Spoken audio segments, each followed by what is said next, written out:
Hey folks, this is Matt once again. Probably by the time I'm uploading this, it'll be around October. In October, I don't really know what I'll do, but I know, first off, I do want to review the Halloween films, from part 1 to the remake and its sequel. But of course, you gotta start with the original, Halloween. Of course, you can see it's the 25th anniversary from Diva Max, which, for my money, it's the best version to buy. Has a commentary with John Carpenter, Jamie Lee Curtis, and Debra Hill, and has a second disc, as well as a bit of booklet. It also has a second disc with a good 87-minute documentary, Halloween a cut above the rest. Also, there's a nice documentary on the film. 10-minute featurette about, on location 25 years later. Trailer, TV spots, radio spots. So, some good features. Of course, directed by John Carpenter. Right after he did Assault on Precinct 13. Jamie Lee Curtis, I think one of her first films she ever did.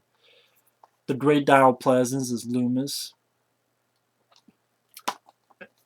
What more can I say about this film? It's kind of hard reviewing a film that's a classic. It is a classic. I understand why this film's a classic. This film came out at what the time it came out was made around 50 million in the US.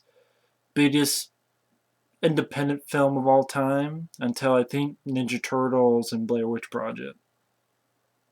But everything works about the film. Its simplicity, its ability to make you think and not explain stuff that doesn't need to be explained.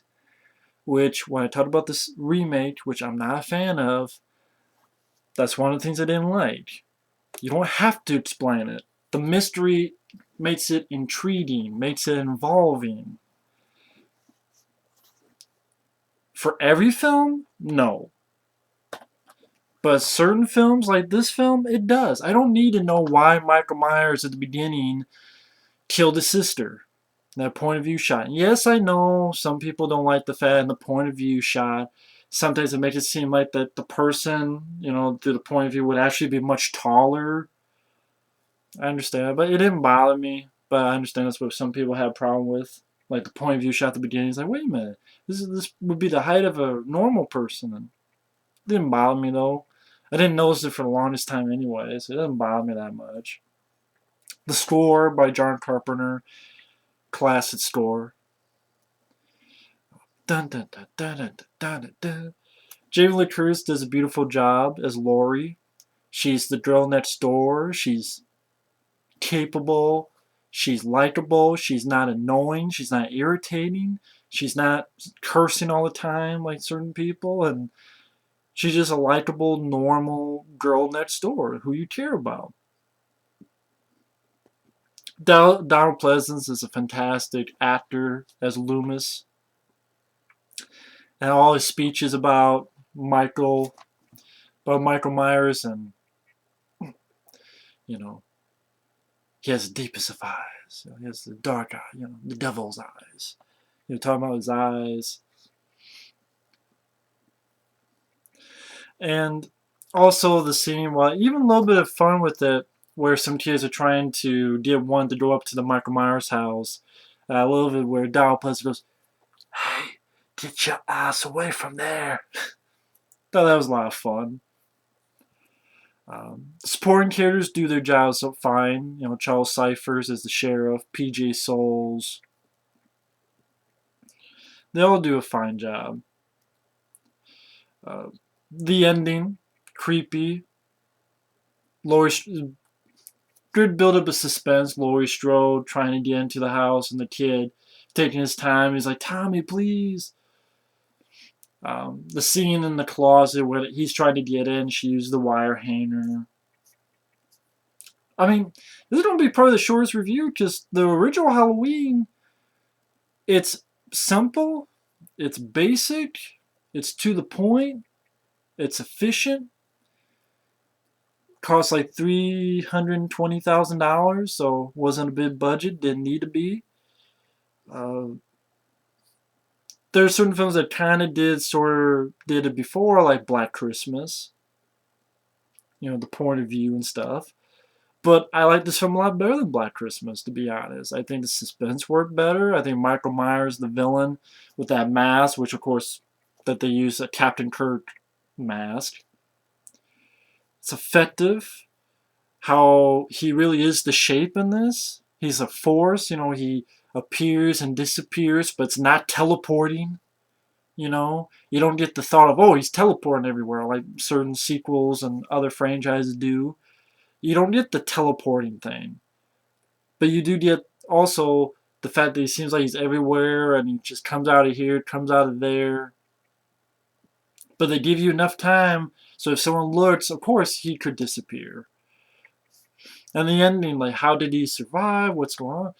It had a certain mystery to it that you didn't need any answers for, unlike some tried to do. I think fell flat on their face.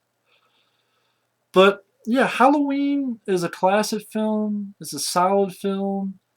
Uh, Jamie Lee Curtis, Donald Pleasence, beautiful performance by Donald Pleasence. Uh, the Kill is a very bloodless film. It didn't need the blood in this instance. And I know, like, everybody, there's certain people who probably won't be fans of this film. Because every film has a fan or a hater. Even Tom Savini is not a fan of Halloween. In fact, Tom Savini is not a big fan of John Carpenter films. Because, like, you got bugged by stuff like, well, wait a minute, how come when the knife sticks to the guy and he hangs there, there's no way the knife would just be, holding the guy there. But hey, he has every right to do that. I only bring that up because when I talk about the remake you're not being a fan of, just want to point out everybody is a fan and a hater or something. So just, take it easy when I rant on some of that stuff. But I have nothing to rant on with this film. It's to the point.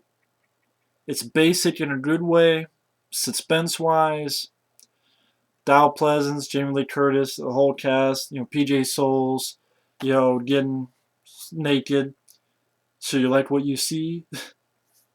Yes, I like your titties. Of course, you have the Michael Myers, with the sheet over, and she thinks it's her boyfriend. Body count, again, not much. I mean, if you think about 3, girl getting strained on the car, PJ Souls, and then before that, the boyfriend. Which I know Dennis Quaid was PJ Souls' uh, real life boyfriend. And in fact, they were talking with Dennis Quaid to be that guy, who gets stabbed. But on the documentary, they talk about how he was doing, PJ Souls says he was doing like an actual like TV movie of the week. But that would have been interesting if he didn't have that. He'd be the guy who gets killed in Halloween, Dennis Quaid. But what more can I say? I mean, the film came out and became a classic. And overall, it's just a solid film. It's hard to review a classic. What more can you say about it that hasn't been said?